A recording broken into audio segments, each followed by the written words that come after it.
mounted when Protestant paramilitaries killed 2 Catholics. O'Neill voiced his fears. In my opinion, brethren, the one way to endanger our Constitution is by violence, and by abuse, and by the gun. We live, ladies and gentlemen, in a changing world, and we must defend our Constitution and our Ulster heritage in a modern way. Nor is it necessary to do this kind of thing in order to be a true loyalist. The Paisley'ites opposed O'Neill's reforms simply because of the fact that they felt that he had not only compromised, but he had sold out on the constitutional position. Particularly in the middle 60s, when he went down south to meet with the Prime Minister of Dublin, and then he had the Prime Minister of Eire on an official visit to Belfast, to Stormont. And this they saw as a threat to the constitutional position, that some deal was going to be made with Dublin, and that Northern Ireland was going to be annexed into some arrangement with Dublin. And Paisley and the Paisley'ites at that time felt that the best way to protect themselves was to attack the man who was making these reforms. We want to show that this country is not a democratic country, but this country has been run by a group of dictators from Glengall Street. Glengall Street housed the headquarters of O'Neill's Unionist Party.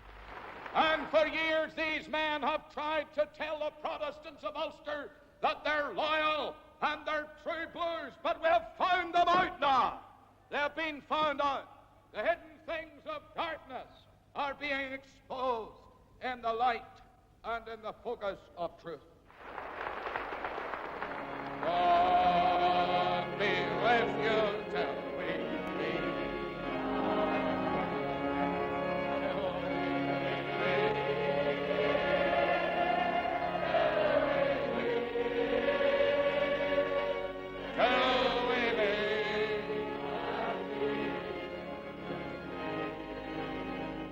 Paisley was about to go to jail, having refused to be bound over for his part in the Crummock Square riot. But there was also disquiet about O'Neill in the inner councils of the Unionist Party.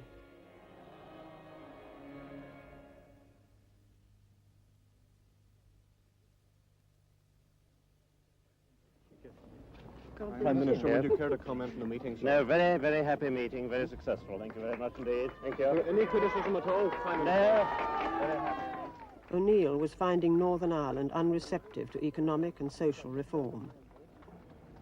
The Unionist chief whip was James Chichester Clark. And I think there's a certain feeling that perhaps the Unionist Party have gone soft on firm Unionist principles. Nothing could be further from the truth, but these are based on a good many misconceptions that are being spread. They're based on things like the Easter Rising or the mass meeting, perhaps the ecumenical movement, all of which, although not directly, or many of which not directly affecting the government, are sometimes tied around the government's neck.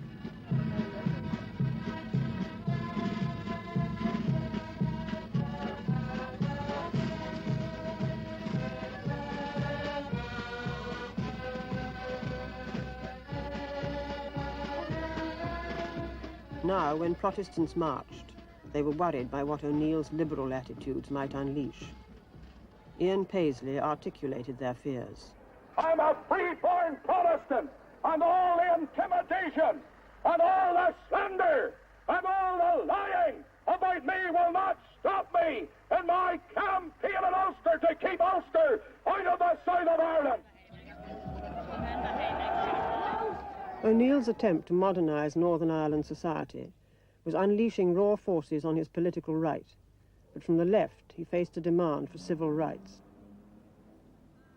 During the 60s, there was an increasing number of radical groups of mostly, but not entirely, Catholics campaigning for social justice in the north.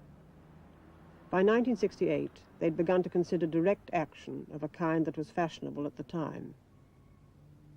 In Caledon, County Tyrone, a badly housed Catholic family was squatted here and evicted in front of television cameras. The house had been allocated by the Unionist Council to a young, single Protestant woman. A Catholic nationalist MP who had organized the squat spoke to Ulster Television. Well, I've drawn attention, I might say, highlighted the situation.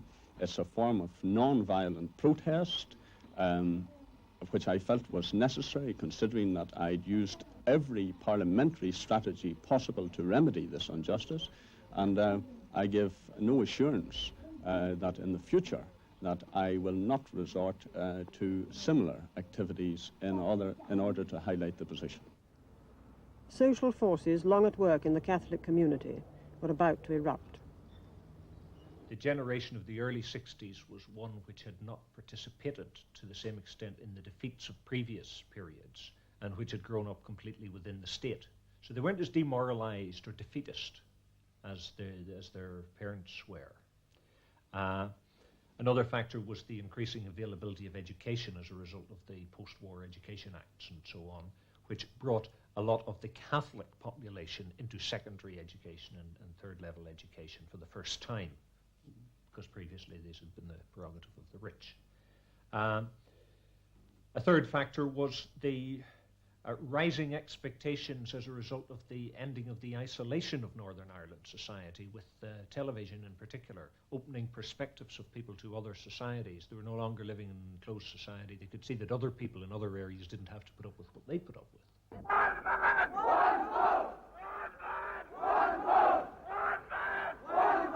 The civil rights marches which followed took their inspiration from the black civil rights movement in America. It was a radical time, the year of the student rising in France and worldwide opposition to the Vietnam War.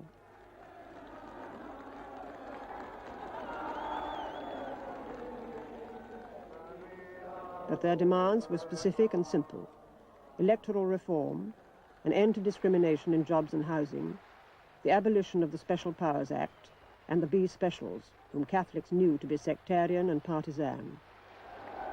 There was a united force of the people marching together in opposition to the lack of democratic rights in Northern Ireland. The government had got away for 50 years just blatantly operating the policy of gerrymandering, which was particularly obvious in somewhere like Derry, and they didn't even bother to go to the trouble to hide it. It was quite blatant, and suddenly people said, we've had enough and we're going to protest.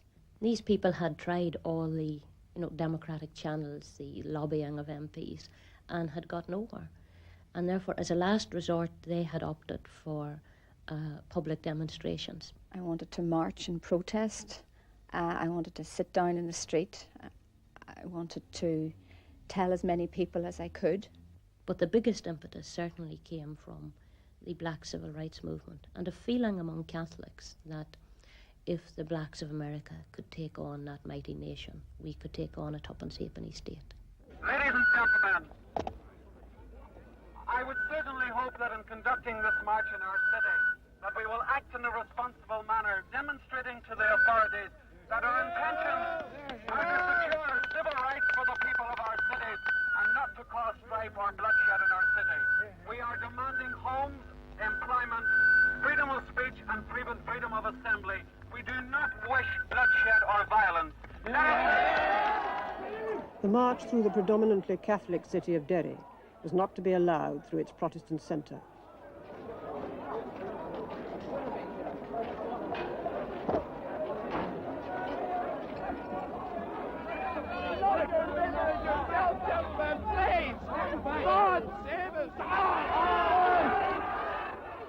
The march was poorly marshalled. There was confusion, and the police battened the crowd.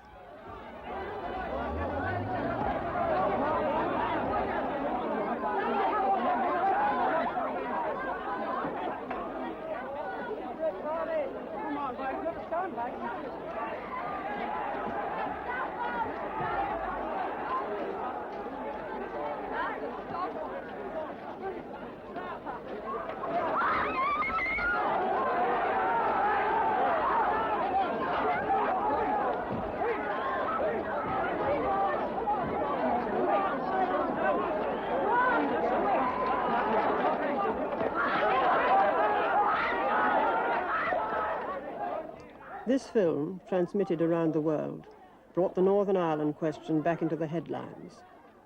The civil rights movement had shown that something was sorely wrong in the province. They made the judgment that there was no possibility of reform through the Northern Ireland system, and that therefore they should go to Westminster, which had overall authority and which, with the Labour government, seemed more open to persuasion. And also that they should try to secure publicity for their aims on the new media which were available, like television, and publicity not just in Northern Ireland or just in the rest of Ireland or Britain, but also internationally to put pressure from outside upon the British. I think that it would be fair to say that many Protestants in those days supported the call of the cry of the civil rights. But what happened was the civil rights movement was taken over by the Republican element, and then in particular by the IRA, which later became the Provisional IRA. And I think that once the Protestants saw the civil rights being taken over by the Republican element, that any sympathy they may have had for the civil rights was quickly eroded. Among other demonstrations organised in response to events in Derry, Belfast students, mostly Catholic, were marching from Queen's University to City Hall. Strategically placed along their route was a loyalist counter-demonstration organised by Paisley. The police halted the civil rights march. Paisley's demonstration continued.